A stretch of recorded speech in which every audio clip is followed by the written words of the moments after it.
Какво ще се случи, ако 14 дни подред ядем само плодове? Така любимите плодови диети, които всъщност се оказва, че не са толкова полезни. Първо, мускулен разпад. Няма как да карате само на фруктози, съответно да искате да не загубите мускулатурата си. Съответно това ще доведе до един по-мек вид, задържана вода и ще си прецакате целият метаболизъм. Второ, излишъка на фруктоза, колкото и да ви е странно, натоварва вашия черен дроб. И вместо това, което ви говорят всички, че с плодовете се прави детокс, не е точно обратното. Черният ви дроб се натоварва страхотно. Трето, дефицит на есенциални мазнини.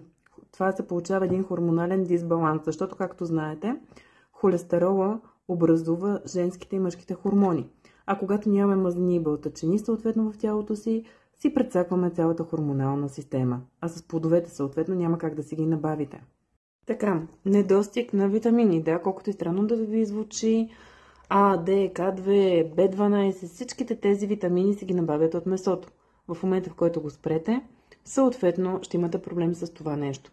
Също така, много е възможно да стигнете до анемия, защото когато не приемате аминокиселинния профил от бълтачините, съответно и това може да се случи, да имате загуба на тонус, на енергия, на сила, което е съвсем нормално. Освен това, рязко повишаване на инсулина.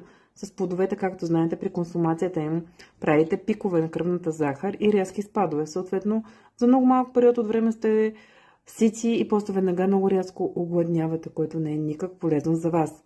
Освен това, да, за 14 дни ще свалите някакви килограми, но ще си прецакате цялата формула. Ще бъдете меки, ще изгубите мускулатура и ще си забавите брутално метаболизма. Така че бъдете разумни и направете тези глупости с плодовите диети.